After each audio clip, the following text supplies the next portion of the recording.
하나님의 말씀을 우리 한 절씩 교독하도록 하겠습니다. 제가 먼저 읽겠습니다. 여호와께서 애굽 땅에서 모세와 아론에게 일러 말씀하시되 너희는 이스라엘 온 회중에게 말하여 이르라. 이달 열흘에 너희 각자가 어린 양을 취할지니 그 가족대로 그 식구를 위하여 어린 양을 취하되 그 어린 양에 대하여 식구가 너무 적으면 그 집의 이웃과 함께 사람 수를 따라서 하나님을 지키고 각 사람이 먹을 수 있는 분량을 따라서 너희 어린 양을 제사할 것이며 너희 어린 양은 흠없고 1년 된 수컷으로 하되 양이나 염소 중에서 취하고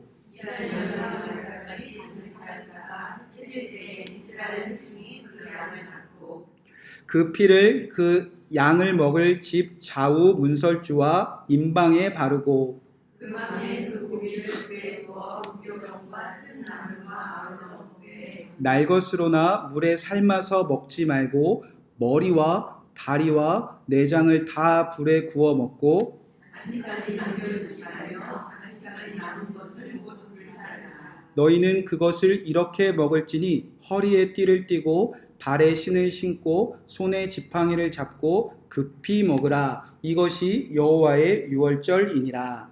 내가 그간에 애굽 땅에 분별하며 사람이나 짐승을 명령하고 애굽 땅에 있는 모든 처음 난 것을 다 치고 애굽의 모든 신을 내가 심판하리라. 나는 여호와다. 내가 애굽 땅을 칠 때에 그 피가 너희가 사는 집에 있어서 너희를 위하여 표적이 될지라. 내가 피를 볼 때에 너희를 넘어가리니 재앙이 너희에게 내려 멸하지 아니하리라. 함께 읽겠습니다. 너희는 이 날을 기념하여 여호와의 기러기를 삼아 여호와의 규례로 대대로 지킬지니라. 아멘. 하나님의 말씀입니다. 오늘은 출애굽기 12장 1절에서 14절의 말씀을 붙잡고 이 말씀을 이루신 예수 그리스도 안에서 함께 기도하도록 하겠습니다. 오늘 말씀 제목은 기적의 시간표입니다.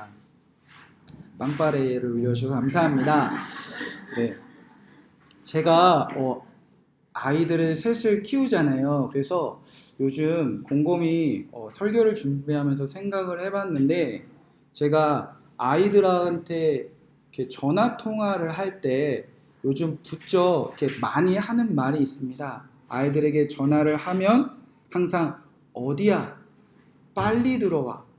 어디야? 빨리 전화해. 이런 통화를요, 제가 상당히 많이 하더라고요.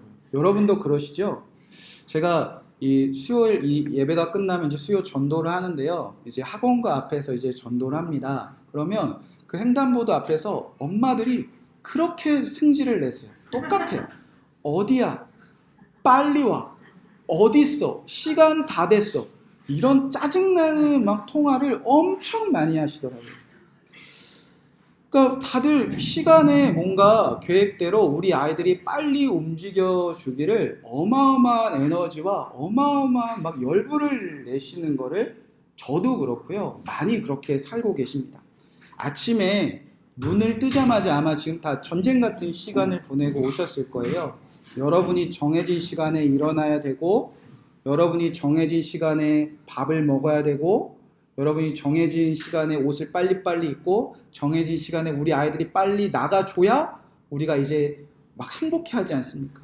그리고 나서 학교가 끝나자마자 여러분이 정해준 시간표대로 전혀 조금의 빈틈과 짜투리 시간도 없이 우리 아이들이 척척척척 움직이고 집에 안전하게 돌아와야, 그리고 돌아오는 그 찰나의 시간도 어디야? 빨리 와, 새지마, 이런 시간을 짜놓고 우리 아이들이 와서 정해진 시간만큼 핸드폰하고 정해진 시간만큼 공부하고 정해진 정말 코딱지만큼 시간만큼 우리 아이들이 놀고 정해진 시간에 진짜 5분 10분 만에 잠들어줘야 우리가 그때 막 행복해 하잖아요. 그러니까 우리가 정말 엄마들도 그렇고요, 아빠들도 그렇고요, 우리가 짜놓은, 우리가 만족할 뻔한 시간표를 만들어 놓고 우리 자녀들이 그렇게 따라갈 때에 마치 우리 자녀들이 잘 커가는 것 같은 행복함을 느낍니다. 만족함을 느낀다는 거죠. 그렇게 우리가 흡족할 만한 시간표, 그 시간표대로 지나가는 아이들이 되어질 때 우리의 마음이 직성이 풀립니다. 여러분이 아마 올해 한 해가 시작될 때에 학년이 올라가고 또 유치원이 바뀌고 우리 아이들이 살아가는 환경들이 바뀌었을 때 아마 연초에 다 계획을 세워졌을 거예요. 여러분 그 시간표를 잘 짜셨고 그 시간표대로 아이들이 움직여줘서 이제 1년이 다 끝나가는데 만족할 만한 결과를 여러분 흡족할 만한 결과들이 있다고 생각하십니까? 만족이 되십니까? 아니면 올해 안에 내가 계획한 대로 아무것도 안 됐네. 다시 내년에는 다시 시간표를 짜고 다시 기가 막힌 선생님들을 찾아내고 학원들을 찾아내야 되고 막 이런 고민들과 오늘도 싸우고 있지는 않으십니까? 자, 오늘 말씀에는요. 우리가 정말 구원받은 성도라면 그리고 구원받은 어머니라면 우리 자녀들의 그 수많은 시간표들 안에서 결코 빼놓지 말고 그 시간편에 우리가 반드시 집어넣어야 할 이것이 빠지면 여러분이 아무리 애쓰고 여러분이 아무리 자녀들이 시간에 쫓겨서 산다 할지라도 이 시간표를 빼앗겨 버리면 우리 자녀들이 정말 이 땅에서 하나님의 은총과 축복을 누리지 못하는 놀라운 하나님의 시간표가 다시 설정되는 시간이 바로 출애굽기 12장의 장면입니다. 자, 지금 출애굽기는 여러분 다 아시겠지만 이런 스토리입니다. 하나님이 그의 백성을 구원하셔서 자 이제 하나님의 나라로 출발하자, 이제 가자, 이런 스토리가 출애굽기입니다. 그래서 출애굽기 1장부터 11장까지는 어떤 이야기가 있었냐? 창세기에 이제 이스라엘 민족이 애굽 땅에 살기 시작합니다. 거기서 생육하고 번성하여 강해지기 시작합니다. 그 강성했던 애굽 사람들도 두려워할 만큼 이스라엘의 숫자가 기하급수적으로 늘어나기 시작합니다. 자, 그래서 애굽과 그 바로 왕이 이 이스라엘 민족을 탄압하고 이스라엘 민족을 종부리듯 하기 시작합니다. 그래서 이스라엘 백성들이 정체성을 잃어버리고 400년 동안 하나님이 아니라 바로를 왕으로, 바로를 섬기며 바로를 아바드하는, 바로를 예배하는 백성들로 바뀌어버립니다. 그들이 바로를 열심히 섬기는데 삶이 너무 고통스러운 거예요. 그래서 하나님이 부르짖을 때 하나님이 그 부르짖음을 들으시고 이제 때가 되었다, 모세를 보내십니다. 자, 그런데 그 하나님이 백성들을 구원하셔서 이제 가나안 땅으로 가자라고 명령하시는데 그 앞을 가로막는 한 사람이 등장하는데 누구죠? 바로 왕입니다. 완악한 바로라고 표현되어 있습니다. 하나님이 여호와심을 인정하지 못하고 왜 내 백성들을, 왜 너가 하나님, 너가 뭐라고 너의 백성 삼고 왜 당신이 왕이라고 하느냐? 가로막는 한 사람이 등장합니다. 그래서 하나님이 모세를 통하여 10가지 재앙을 베푸십니다. 그래서 여러분 잘 아시는 대로 모세가 그 지팡이를 뱀으로 변환시키는 이적과 그리고 마지막 홍해를 건너는 이적 그 사이에 10가지의 재앙이 자리 잡고 있습니다. 그리고 이제 출애굽기 12장은 마지막 10가지 재앙, 홍해를 건너기 전 그 애굽의 모든 살아있는 짐승이나 사람이나 생명이 있는 그 애굽의 모든 장자들을 죽음으로 처리하는 가장 강력한 이제 재앙을 앞두고 있는 그 장면입니다. 자, 출애굽기 11장에 보면요, 그 애굽의 모든 장자들을 다 죽이는 재앙에 대해서 하나님은 이렇게 설명하십니다. 성경책 덮지 않으셨으면 함께 찾아보시면 좋겠습니다. 출애굽기 11장 4절부터 7절 말씀입니다. 하나님은 왜 애굽에 재앙을 내리시는지, 왜 그들의 아들들을 다 죽이는지 이렇게 표현하셨다는 겁니다.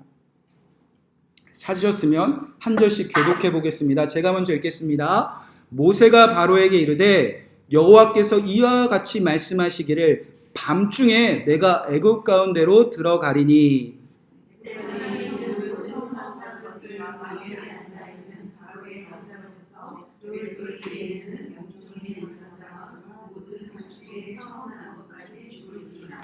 애굽 온 땅에 전무후무한 큰 부르짖음이 있으리라. 7절 말씀.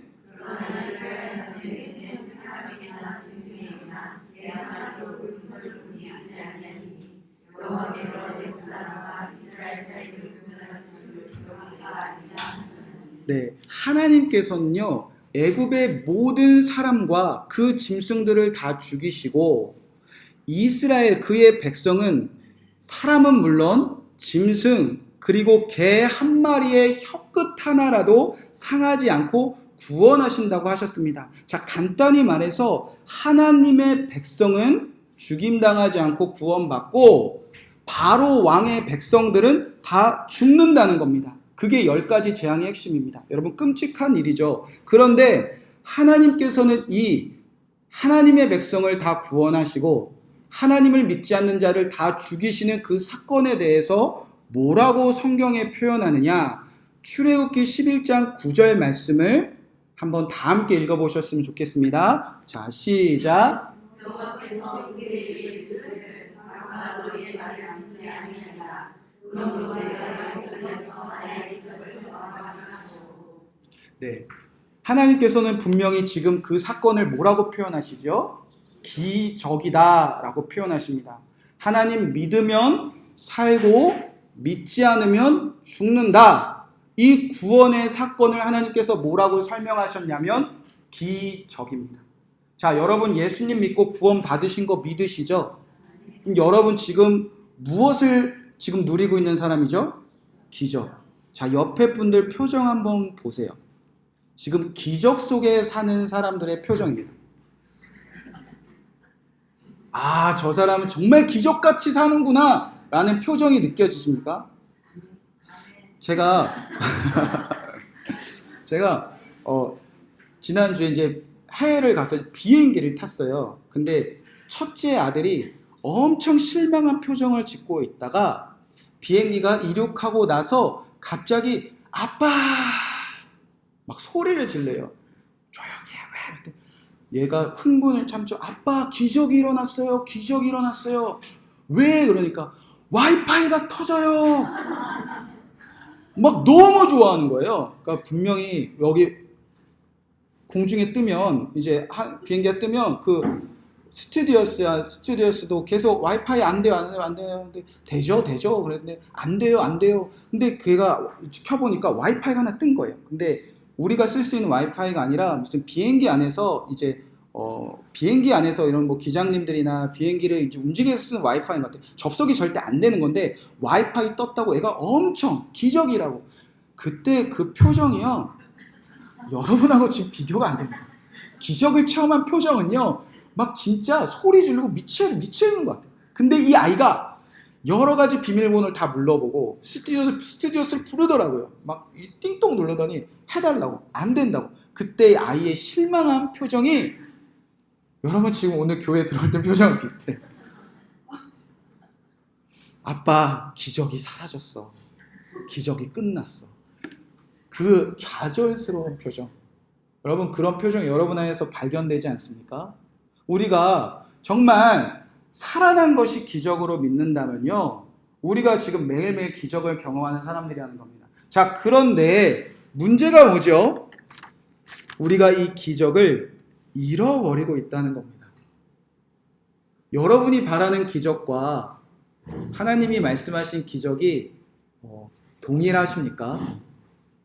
오늘 학교를 향한 여러분이 바라는 기적과 자녀들을 향한 여러분의 바라는 기적이 하나님이 말씀하신 기적과 동일하십니까? 여러분이 오늘 어제도 자녀를 향하여 눈물 지면서 우리 자녀들에게 기적을 베풀어 주세요 라고 말하는 그 기적과 하나님이 이것이 기적이다 라고 말하는 그 기적의 기도 제목이 동일하십니까? 이것이 다르기 시작할 때, 이 기적을 잃어버리기 시작할 때 우리의 얼굴이 기적이 다 빼앗겨요. 성경은 분명히 말합니다. 이것이 기적이다. 이것을 잊지 않으면요. 어떠한 삶 속에서도요. 기뻐할 수 있는 거고요. 어떠한 삶 속에서도 기적과 같은 삶을 살아가지만 이것 하나 다 잃어버리면 금은보화나 자녀들을 향하여 모든 것을 다 이루어져도 결국에는 기적을 빼앗겨버린 슬픈 표정으로 살아간다는 겁니다. 여러분, 지금 이스라엘 백성들은요, 기적 중에 기적이에요. 무려 400년 동안 종살이를 했습니다. 할아버지도요, 종이었고요. 나도 종이에요. 애를 낳아보니까 얘도 종이에요. 세상이 두 쪽이 나도 이제 우리 가문은 바로를 위하여 아침, 점심, 저녁 매일 일하고도요, 매일 종처럼 사는 그런 끔찍한 일. 내일의 희망이 없는데 어느 날 불현듯 하나님이 모세를 보내셔서 10가지 재앙으로 바로의 완악함을 꺾으시고 이제 10가지 재앙 후에 홍해 앞에 서 있는 그 민족에게 이런 놀라운 기적이 어디 있습니까? 자유함을 얻는데.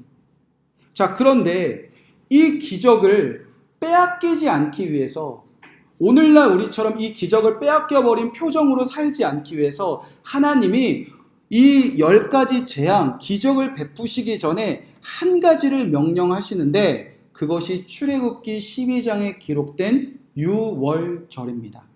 자, 하나님은 이제 이 유월절을 기념하는 백성들이 될 때 하나님이 나를 구원하셨지 라는 이 놀라운 기적을 빼앗기지 않는다는 겁니다. 그래서 출애굽기 12장 1절 2절 말씀에 이제 유월절을 지키라 명령하시면서 이제 이렇게 선포하십니다. 자, 1절 2절 말씀을 함께 읽어보시기 바랍니다. 자, 시작.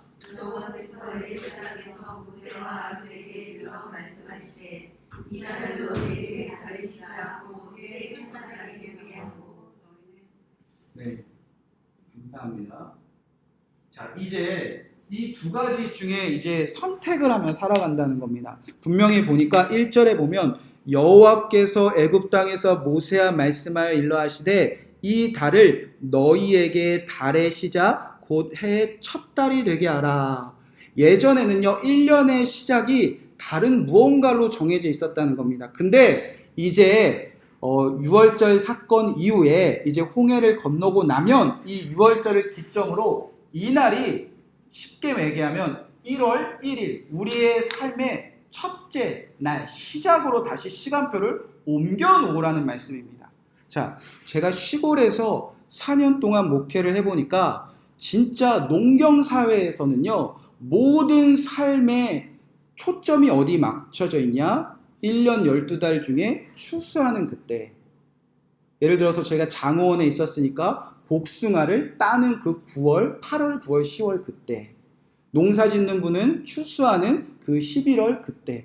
모든 이 12달의 그 모든 삶의 패턴이 그 추수하는 시점에 다 맞춰져 있습니다. 겨울이 지나면 땅을 일구고요. 봄에 씨를 뿌리고요. 여름에 그 곡식이나 그 여름에 그 과수원의 그 열매들이 상하지 않도록 거름을 주고 보호하는 일에 마음을 다하고요. 그리고 드디어 추수를 하는 그때가 가장 분주하고 가장 행복해 하십니다. 추수를 많이 한 부분은 든든해하고 이제 1년 걱정 없어 그런 마음으로 사시고요. 혹시나 1년의 농사가 흡족하지 않은 분들은 이제 어떻게 살지? 그런 걱정하는 그 모든 초점이 어디에 있냐? 추수할 그때에 있었다는 겁니다. 자, 그런데 지금 이스라엘 백성들이 살아가는 그 모든 땅의 그 이방인들은요, 초점이 똑같았습니다. 애굽 사람들도 그리고 이제 나아갈 가나안 땅과 주변의 이방인들도 한 해의 절기를 나누는 기준들이 있었어요. 근데 그 첫 해의 시작을 언제로 삼고 있었냐? 봄에 곡식을 거둘 때. 그때가 첫째 날이었어요. 그러니까 그날을 위해서 그들이 다 살아간다는 거예요. 그날이 풍요로우니까. 그날을 초점으로 삼고 풍요가 되는 그날이 첫째 날을 삼고 있었다는 겁니다. 그러니까 팔레스타인 그 지역은요, 봄이 되면 곡식을 추수하고요, 여름에는 뜨거운 과실들이 자라납니다. 그리고 여름에 한 번 더 추수를 해요. 그리고 가을이 되면 여름에 과실들이 자라나고요, 가을이 되면 추수를 합니다. 그리고 겨울이 되면 다시 땅을 갈고 곡식의 씨앗을 뿌리면 여기는 햇살이 뜨겁기 때문에 땅이 비옥하기 때문에 봄에 다시 곡식을 얻습니다. 근데 모든 그 지역의 사람들은요, 봄에 곡식 얻을 때 그때가 인생의 중심이고 인생의 시작이고 인생의 초점으로 살았습니다. 왜냐하면 그때가 가장 풍요로우니까, 가장 배부르니까. 자, 그렇게 모든 이스라엘 하나님을 믿지 않는 모든 백성들은 추수, 풍요가 삶의 시작이었는데 이제 그 시간표를 바꾸라는 겁니다. 이제 언제가 첫째 날이라고요?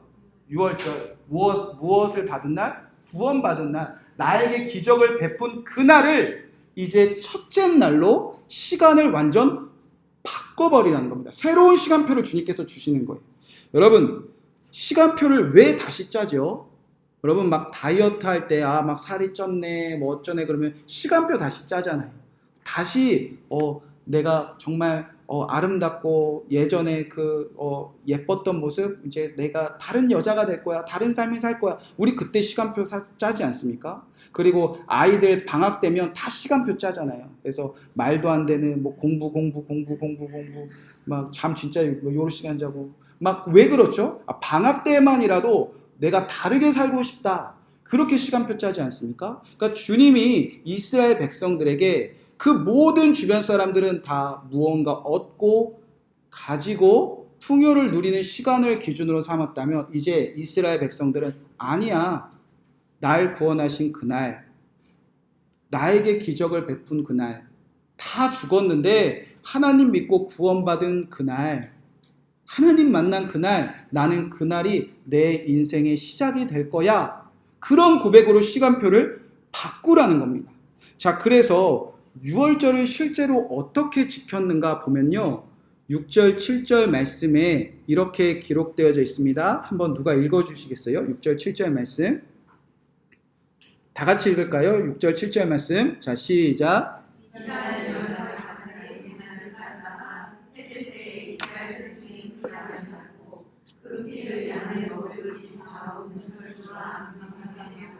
자, 이제 기억할 만한 표시를 시간표에 새기는 겁니다. 그래서 6월절 어린 양의 피를 문설주와 인방 이제 나무 기둥에 이제 지탱하는 그 인방에 나는 이날 구원받았지. 그런 표시, 우리가 시간표에 표시를 내듯이 이렇게 어린 양의 피로 표시를 내는 겁니다. 자, 그리고 이때는 무엇을 먹느냐? 8절, 10절에 보면 불에 구운 고기와 무교병을 먹고 또 쓴나물을 먹습니다.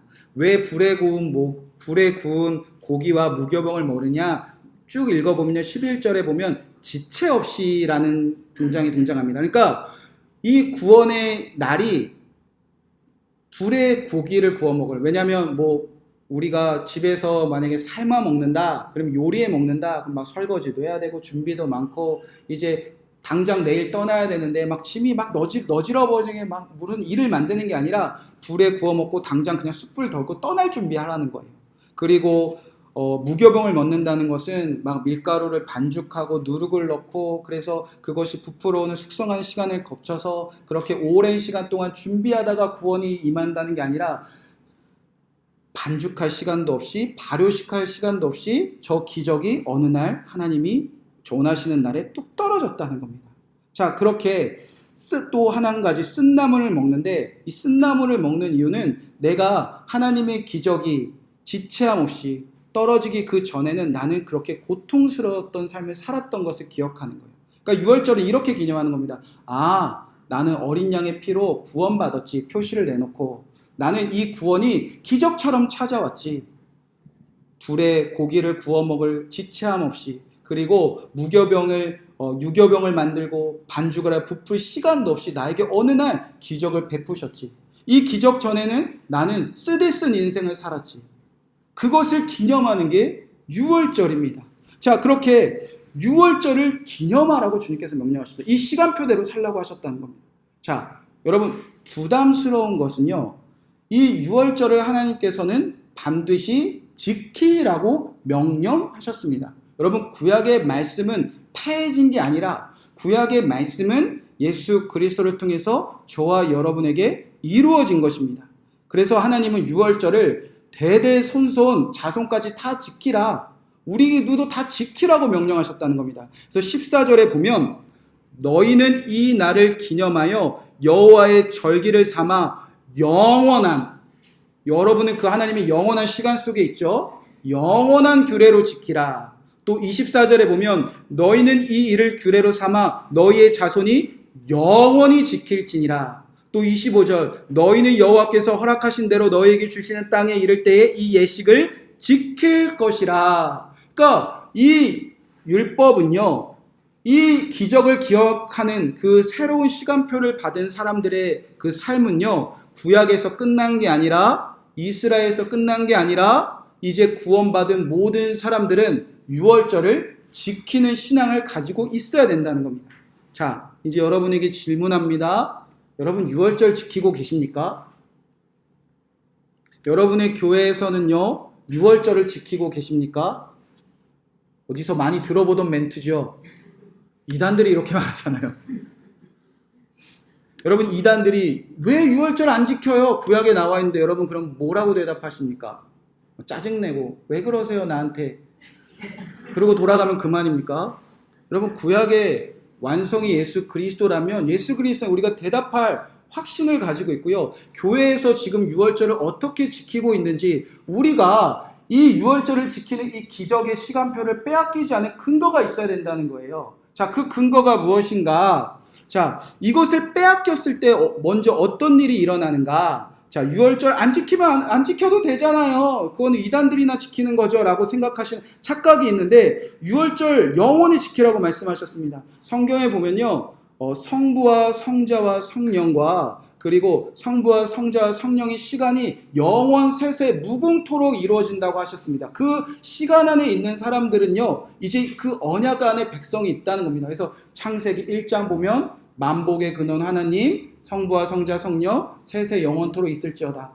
하나님의 뜻과 성부와 성자 성령에서 지금도 역사가 이루어지고 있는데, 안 지키면 별일 없는 것 아닙니까? 라는 묻는 사람들에게 이제 성경은 이렇게 대답합니다. 열왕기하 23장 21절, 22절, 23절에 이렇게 기록되어져 있습니다. 제가 읽어드리도록 하겠습니다. 왕이 뭇 백성에게 명령하여 이르되 이 언약책에 기록된 대로 너희 하나님 여호와를 위하여 유월절을 지키라 하며, 사사가 이스라엘을 다스리던 시대부터 이스라엘 여러 왕의 시대와 유다 여러 왕의 시대에 이렇게 유월절을 지킨 일이 없었다. 그런데 23절 요시야 왕 18째 해에 예루살렘에서 여호와 앞에 이 유월절을 지켰더라. 그러니까 이 하나님의 구원받은 백성들이 가나안 땅을 정복한 후에, 그리고 사사 시대에, 그리고 열왕기 사무엘 상하, 역대 상하, 역대 상하, 유월절을 안 지켰다는 겁니다. 유월절을 안 지켰다는 거예요. 빼앗겨버렸다. 이 시간표를 빼앗겼다는 거예요. 사사시대 때, 그리고 왕들에게 하나님을 버리고 그들의 왕을 섬길 때에. 자, 그러면 사사시대는 어땠는가? 유월절 안 지킨 그 시대는 어땠는가? 사사시대는 한마디로 이렇게 표현합니다. 사사기 21장 25절 그때에 이스라엘의 왕이 없으므로 사람이 각기 자기의 소견에 옳은 대로 행하였더라. 이렇게 막 나갔던 때가 없었다는 거예요. 이렇게 무너졌던 때가 없었다는 거예요. 그리고 왕이 없었으면, 하나님 왕이시죠? 우리를 구원하신 주님을 기억하면 되는데, 사무엘 상 딱 펼쳐보면 이스라엘 백성들이 사무엘에게 찾아가서 왕 주세요. 하나님이 말하죠. 그들이 너를 버림이 아니라 나를 버렸다. 왕을 버리신 후로 이 기적 다 빼앗기고 이 시간표 다 빼앗기고 그들이 요시야 왕 때까지 유월절의 시간표를, 하나님이 나를 구원하셨던 그 기적의 시간표를 다 빼앗겼다는 겁니다. 그래서 멋대로 살았다는 거예요. 사사시대 때, 열왕기 상하 때 어떤 일이 일어났겠죠? 성전 다 무너졌어요. 우상숭배로 가득했어요. 자녀들 다 굶주렸어요. 아들들은 왕을 위하여 전쟁에 끌려가서 죽고요. 여자들은, 딸들은 왕을 위하여 시녀로 종처럼 살아간다. 왕이 너희의 왕을 세우면 어떻게 살아가는지 왕의 제도를 가르치고 끔찍한 시각들이 사사, 열왕기 상하, 사무엘 상하, 역대 상하. 자, 그런데 이제 유월절을 지키지 아니할 때 그렇게 고통당했다는 겁니다. 자, 그러면 유월절을 지켜야 된다는 겁니다.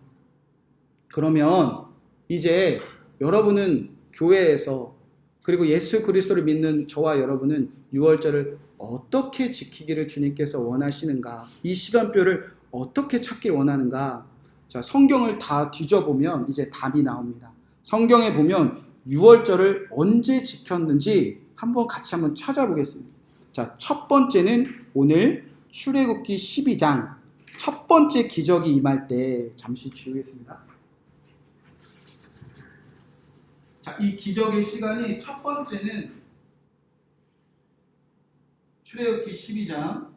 자, 실제로 6월절. 자, 6월절에 첫 번째 6월절이 지켜집니다. 자, 그럼 두 번째는 언제 등장하냐면, 자, 민수기 성경책을 한번 찾아보시면 민수기 9장 1절의 말씀에 다시 두 번째 6월절이 등장합니다.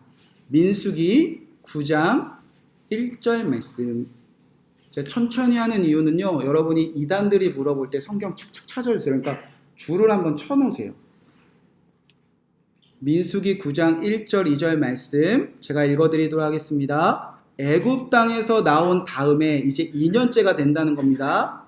첫째 달에 여호와께서 시내 광야에서 모세에게 말씀하여 이르시되 이스라엘 자손에게 유월절을 그 정한 기일에 지키게 하라. 그리고 쭉 내려와서 23절 곧 그들이 여호와의 명령에 따라 진을 치며 여호와의 명령에 따라 행진하고 또 모세를 통하여 이르되 여호와의 명령에 따라 여호와의 직임을 지켰더라. 그러니까 언제 지켰냐면 민수기 9장에 그거는 잘 나왔는데 민수기 9장에 자 다시 이제 행진할 때 시내산에서 율법이 완성되고 이제 광야에서 이제 1년의 시간이 걸렸습니다. 1년 첫째 달을 이 시작으로 하고 민수기 9장에 1년 때가 딱 지나서 율법이 완성되고 자 이제 하나님의 구름이 떠오르고 성막이 떠오르고 성막이 내리면서 이제 드디어 전진할 때 두 번째 6월절이 시작됩니다. 자 그러면 세 번째 6월절은 언제 지키게 되는가? 자 여기까지는 괜찮았어요. 여호수아서를 한번 살펴보겠습니다. 그 중간에는 6월절이라는 단어가 성경에 아예 등장하지 않습니다. 세 번째 6월절 언제 지켰는가? 여호수아 5장 10절 11절 말씀입니다. 여호수아 5장 10절 11절 말씀 찾으셨나요? 별표해 놓으시고 6월절 써놓으시고 함께 한번 읽겠습니다. 자 시작.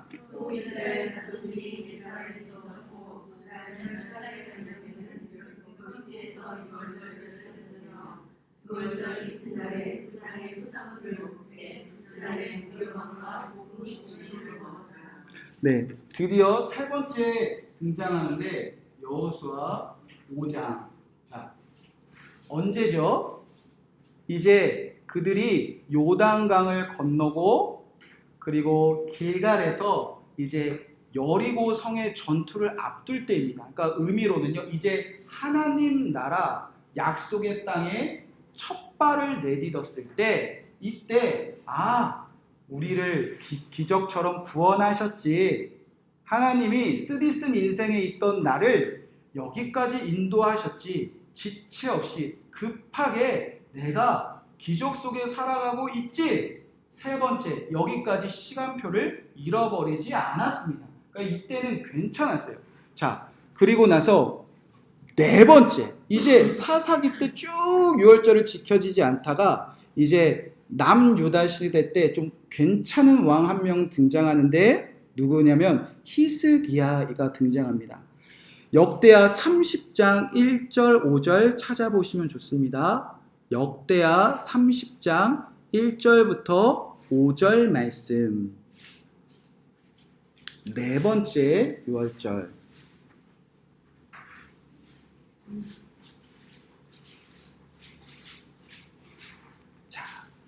역대하 30장 1절에서 5절 말씀 한 번씩 교독해 보도록 하겠습니다. 제가 먼저 읽겠습니다. 히스기야가 온 이스라엘과 유다의 사람을 보내고 또 에브라임과 므낫세에게 편지를 보내어 예루살렘 여호와의 전에 와서 이스라엘 하나님 여호와를 위하여 유월절을 지키라 하니라.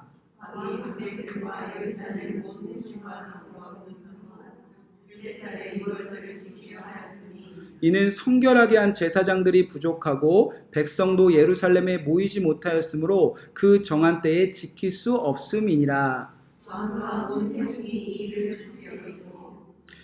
다 함께 읽겠습니다. 드디어 왕이 명령을 내어 브에세바부터 단까지 온 이스라엘에 공포하여 일제히 예루살렘에 와서 이스라엘 하나님 여호와의 유월절을 지키라 하니 이는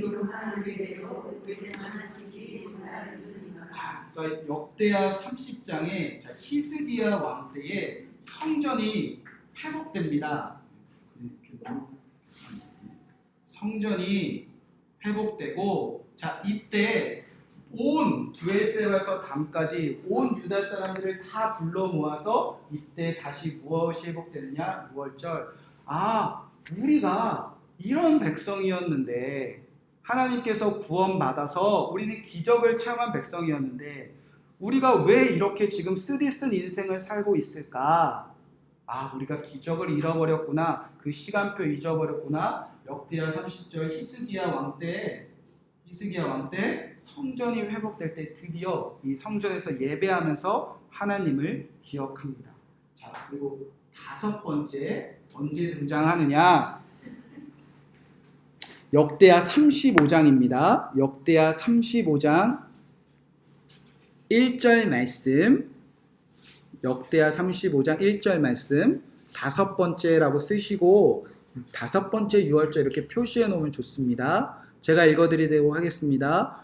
요시야가 예루살렘에서 여호와께 유월절을 지켜 첫째 날 14째의 날에 유월절 어린 양을 잡으니라. 다시 다섯 번째 등장하는데 요시야 왕 때 이때도 율법책을 발견하고요. 그 다음에 성전이 회복됐을 때 이제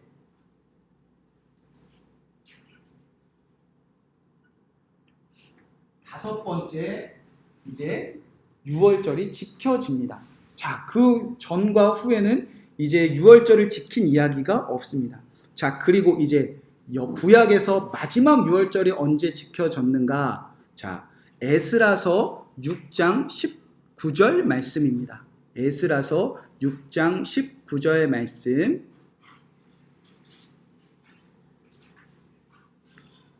함께 읽도록 하겠습니다. 찾으셨으면 시작. 다시 한번. 에스라서 6장 19절 말씀.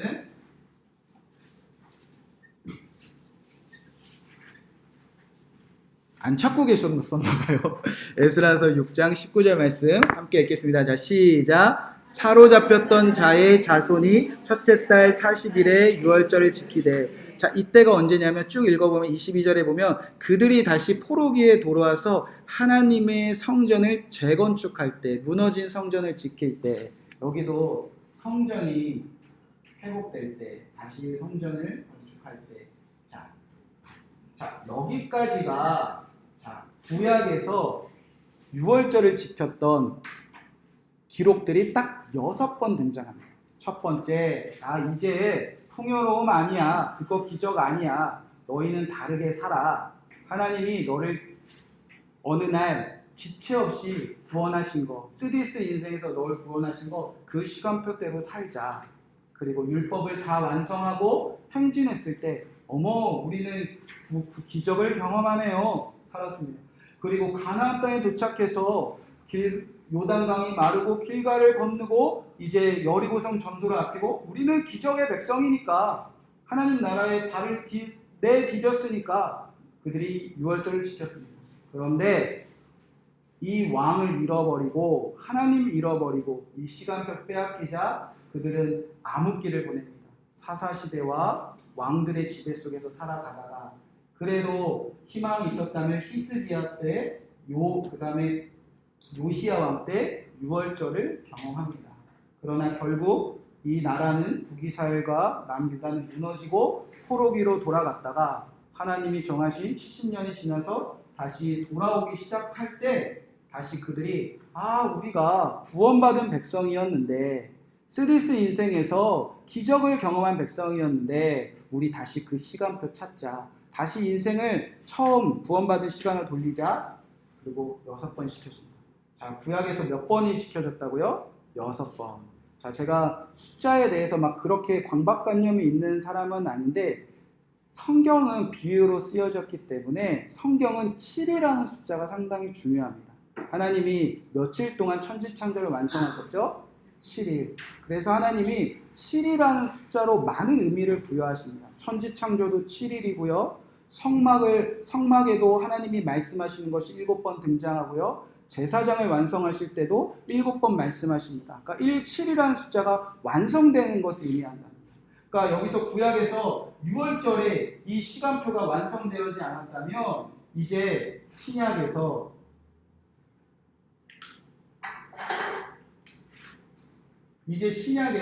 이제 완성이 된다는 거죠. 누구를 통해서? 예수 그리스도. 그러니까 예수님이 6월절을 지키는 이야기가 성경에, 신약에 딱 한 번 등장합니다. 그때가 언젠가 자, 한번 찾아보도록 하겠습니다. 마가복음 14장 12절 말씀입니다.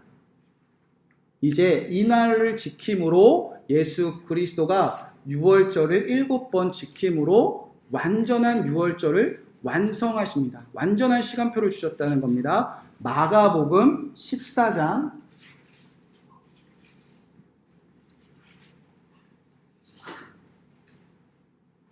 12절 말씀 함께 읽어보도록 하겠습니다. 자, 시작.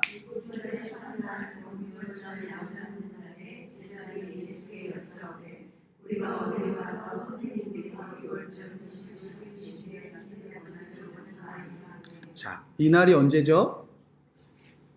최후의 만찬입니다. 최후의 만찬. 예수님이 마지막 7번째 6월절을 지켰던 때가 언제인가? 이제 쭉 내려오면요. 22, 23절, 24절. 그들이 먹을 때 예수께서 떡을 가지사 축복하시고 떼어 제자들에게 주시며 이르시되 받으라. 이것이 내 몸이라 하시고 또 잔을 가지고 감사기도를 들으시고 그들에게 주시니 다 이를 마시며 이르되 이것은 많은 사람을 위하여 흘리는 나의 피 곧 언약의 피니라. 마지막 6월절을 완성하시면서 그 의미를 주님께서 이제 예수 그리스도를 믿는 자들에게 그 의미를 이제 바꿔내시고 확장시키고 그 의미를 확대시킵니다. 어떻게? 떡을 떼어주시며 6월절을 지키라. 잔을 나눠주시며 6월절을 지키라. 자, 어떤 의미냐면요. 그때는 이 떡이 뭐였죠? 밥이었어요. 포도주는 뭐였죠? 음료였어요. 예를 들어서 우리가 밥하고 된장국 먹는 것과 똑같은 의미였어요. 자, 그러니까 이제 6월절을 지키자라고 해놓고 주님께서 그들이 먹는 것을 내주면서 자, 이제 6월절을 때 나를 기념하여라, 나를 기억하여라. 어떤 뜻이죠? 이때는요, 1년에 한 번 7일, 14일 그동안 기억하는 것이라면 이제는 예수님의 제자들, 예수님의 믿는 사람들은 뭐 할 때마다? 밥 먹을 때마다 나는 기적 속에 사는구나. 나는 구원의 기적의 시간표에 사는구나. 그러니까 하루에 우리가 아무리 굶는다 하더라도 막 바쁘다 하더라도 여기 배꼽 시계가 울리잖아요. 그때 우리는 뭐 먹으면서 나는 구원받은 기적에 살고 있지. 나는 구원받기 전에 쓰디쓴 인생에 살았는데 밥을 먹으면서 나는 구원받은 기적을 경험한 사람이지 지체 없이 조금도 지체 없이 나에게 구원의 기적이 임했지. 여러분 이제 교회는요 성도들은요 예수님 믿는 사람들은요 이렇게 6월절을 지키라고 말씀하셨다는 겁니다. 여러분 그러면 이 방법이 구원을 더 기억하는 방법입니까? 이 방법이 구원의 기적을 더 기억하는 방법입니까? 1년에 한 번 매일 밥 먹을 때마다. 여러분 그럼 지금 어디에 있다는 거죠? 여기에 있습니다. 이 사람들보다 우리는 기적 속에 살고 있습니다. 그런데 우리는 유대인들 부러워해요. 여러분 지나가던 6월절을 자랑하는 그 사람들의 표정이 더 좋아요. 사실은 여러분 밥 먹을 때 오늘 이따가 소담촌에 가서 밥 먹을 때 구원하신 그 기적을 기억하며 밥 먹으라는 겁니다. 우리는 그때마다 시간을 돌려놓는다는 겁니다. 그때마다 우리는 시간표를 다시 짠다는 거예요. 그렇지 않으면 우리는 다 어디로 간다는 거죠? 풍요를 쫓아가는 시간표대로 산다는 거예요. 여러분, 제가 아까 말씀드렸죠. 우리 시작할 때 우리가 다 자녀들에게 시간표 짜놓고 그대로 돌아가라. 그거 다 무엇 때문에 우리가 시간표 짜놓죠? 야, 빨리 와. 늦었어. 어서 와. 너 하나님을 기억해야지. 여러분, 그런 엄마 계셨습니까? 왜 그렇게 시간대로 돌리죠? 왜 그렇게 잘 먹이는 시간표대로 돌리죠? 우리 이거 다 빼먹으면요, 이 시간표 빼앗겨버리면요, 우리 자녀들조차 학교를 위해서 기도하는 조차, 직장을 위해서 기도하는 조차, 풍요로운 것을 위해서 기도하면서 우리는 예수님을 위하여, 학교를 위하여 기도한다고 시간표 다 빼앗겨버리고 이방인들처럼 기도하는 것과 똑같다는 겁니다. 구원의 우리가 구약 매일매일 밥 먹을 때마다 그분을 기억하는 자가 되었는데, 매일매일 밥 먹을 때마다 예수님의 떡과 포도주를 나눠주시며 하루에 3번, 4번, 10번 무엇을 먹을 때마다 예수님이 날 구원하실 그 구원의 감격을 사는 자로 우리를 바꿔 놓으셨는데, 우리는 그 기억들 안 하고 살고 있다는 겁니다. 내가 예수님을 기억하고자 하는데. 여러분, 구약에서 유대인들이 유월절을 자랑을 해요. 이단들이 1년에 한 번씩 6월절 시간표 들고 우리에게 지킨다고 자랑을 해요. 저는 그것은 봐줄만 하다고 생각을 해요. 그래도 그들은 잘못 배운 거니까 고쳐주면 되니까. 그런데 여러분, 구원의 기적을 다 뺏겨버린 옆집 아줌마들한테 왜 이렇게 안 달라져? 구원의 감격 다 빼앗겨버린 그들이 자랑하는 시간표에 우리 왜 이렇게 목매죠? 누군가 멋진 자녀들의 시간표에 우리 아는 여기 다니고 이렇게 할 거야. 밥 먹다가 브런치 먹다가 막 포크로 왜 우리 찍으면서 그들의 시간표를 부러워하는 거죠. 우리는 그때 장당하게 자랑해야 되는 것 아닙니까? 그들의 구원에 기억하는 시간표를 잃어버리고 풍요를 따라 살아가는데 우리는 그 앞에서 당당해야지요. 자랑해야지요. 기억해야지요. 나는 예수님 기억합니다. 나 예수님 만나기 전에 너처럼 쓰디쓰게 살았어. 근데 난 예수님 믿고 이제 나는 기적 속에 살아. 여러분이 자녀들 향해서 수많은 시간표를 세우셔도 좋습니다. 그런데 이것 빼앗기면 아무 의미가 없다는 거예요. 풍요를 살아간다는 거예요. 우리가 밥 먹을 때마다 그 자랑을 해야 되는데 우리는 왜 세상 사람들의 시간표를 자랑하고, 왜 옆집 아줌마들이 자녀들을 그렇게 돌리는 그 시간을 왜 부러워하고, 왜 그렇게 못 살면 남편 구박하고 나 구박하고 내 신세 한탄하고 예수님이 와서 나 좀 살려주세요. 예수님 벌써 다 살려놨는데 뭘 또 우리는 왜 그렇게 살아가고 있는 거죠? 자, 여러분의 시간표와 하나님이 주신 시간표를 한번 비교해 보시기 바랍니다. 여러분이 자녀들에게 내놓은 시간표와 하나님이 여러분을 통해서 자녀에게 주고 계신 시간표 한번 비교해 보기 시작합니다. 여러분에게는 이 6월절을 기념하는 시간표가 담겨져 있습니까? 이단들이 놀릴 때, 세상들이 놀릴 때 너네 6월절 왜 안 지켜? 나는 매일매일 밥 먹을 때마다 나는 구원의 감격이 살아. 그렇게 왜 자랑하는 이 시간표를 왜 빼앗겨버리고 그 풍요로운 시간표에 따라 살려가려고 우리가 왜 몸부림치고 왜 애태우고 있습니까? 여러분, 주님은 분명히 오늘 말씀에 이렇게 얘기하셨습니다. 오늘 후반부에 보면 너희는 이 날을 기념하라. 기억하라는 뜻인데 잊지 말라는 겁니다. 이것을 기억하면요, 우리가 매일매일 기적 속에 살아간다는 겁니다.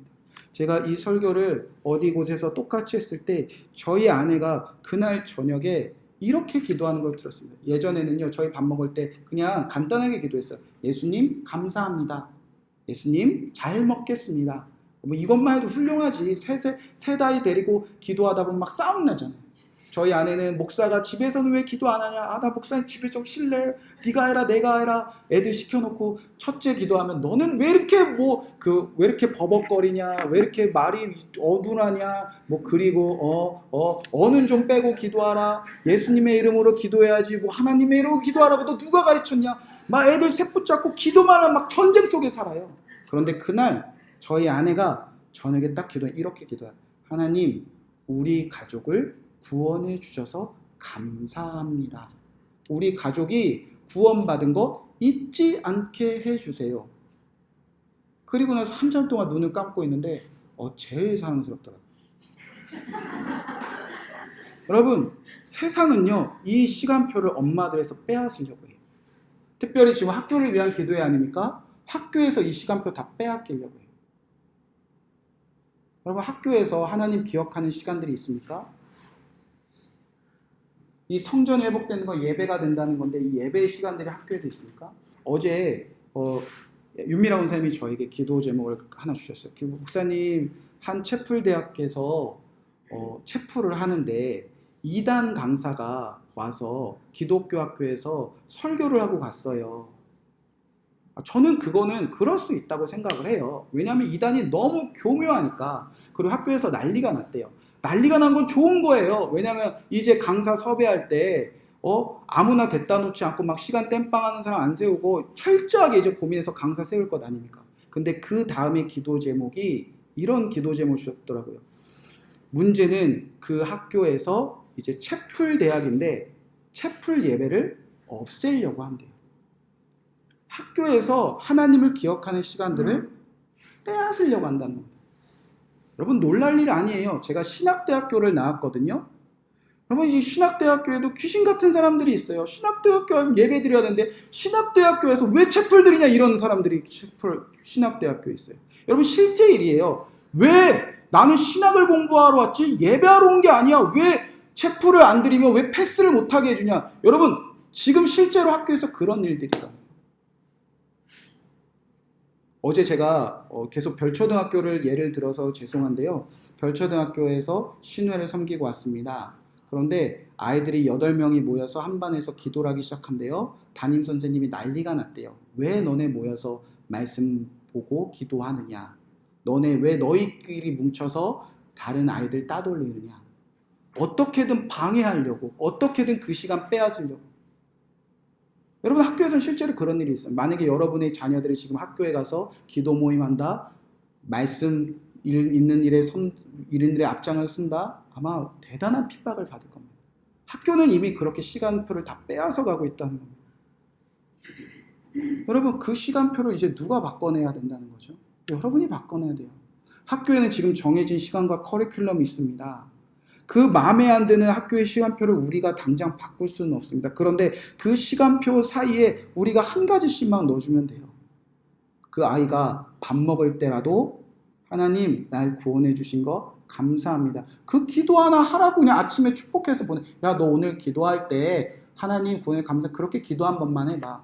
너 오늘 아침에 선생님 수업하기 전에 하나님 날 구원해서 감사합니다. 그렇게 기도 한번 시작해봐. 여러분, 그런 시간표들을 어머니들이 자꾸 껴줘야 된다는 거예요. 그런데 어머니들조차 그 시간표 다 빼앗겨버리고 내가 만든 시간표대로 아이를 뺑뺑뺑 돌리고 나니까 학교에서 아이들이 기도할 리가 있습니까? 학교에서 예배할 일이 있습니까? 성전이 다 무너졌는데 학교가 성전이 될 수가 없는데. 사랑하는 성도 여러분, 우리는 지금 이 시간표대로 살아가는 놀라운 축복을 누리고 있습니다. 아마 소담촌에서 경험하게 되실 거예요. 아마 누군가는 날 구원해 주셔서 감사합니다. 이렇게 기억하게 되실 거예요. 그리고 집에 가서 오늘 실천해 보시면 제발 애들 보고 기도하라고 막 시키고 강요하지 마세요. 남편에게 시키고 강요하지 마세요. 왜 나 혼자 이거 죽을 고생을 해도 그러지 마. 먼저 기억하는 자가 먼저 기억하면 자녀들은 따라오고요. 남편들은 따라옵니다. 여러분, 자녀들이 여러분 4살 때, 5살 때 매 한 대 때린 거 그 애들 다 기억해요. 근데 엄마가 그 앞에서 매일매일 구원해 주신 거 감사합니다. 먹을 때마다 기억하는 엄마의 모습 자녀들이 기억해요. 지금은 못해도 그 아이가 크고 그 아이가 인생의 쓰디쓴 인생을 만났을 때 그도 지체 없이 구원이 임하고 그 구원이 임할 때 그 아이도 어머니의 기도를 따라하는 자녀 된다는 겁니다. 사랑하는 성도 여러분, 이 시간표를 잃어버리지 않는 어머니 되시기를 주님의로 간절히 축복의 말씀을 드립니다. 그리고 그 시간표를 우리 자녀들에게 가르치고 전하는 여러분 되시기를 주님의로 간절히 축복의 말씀을 드립니다. 여러분이 그 바쁘게 짠 그 시간표 안에 그것을 당장 뒤집어 버릴 수는 없지만 그 시간표 안에 이 시간표 하나, 밥 먹은 그 시간에 우리 아이들 다 먹잖아요. 하나 넣어주세요. 그러면 그 아이 살아납니다. 그러면 그 아이 주님이 지켜주십니다. 그 아이 무너지지 않고 회복돼서 율법을 가지고 전진하고요. 하나님의 나라에 들어가고요. 무너진 성전을 회복시키고요. 무너진 성전을 다시 쌓는 우리의 자녀 되어진다는 겁니다. 이 놀라운 축복이 여러분과 여러분의 자녀들의 시간표에 오늘 다시 계획되어지고 다시 수정되는 오늘 하루가 되시기를 주님의 이름으로 간절히 축복의 말씀을 드립니다. 우리 함께 찬양하고 중보 기도하도록 하겠습니다. 우리 6월절 어린 양의 피로 함께 찬양하겠습니다.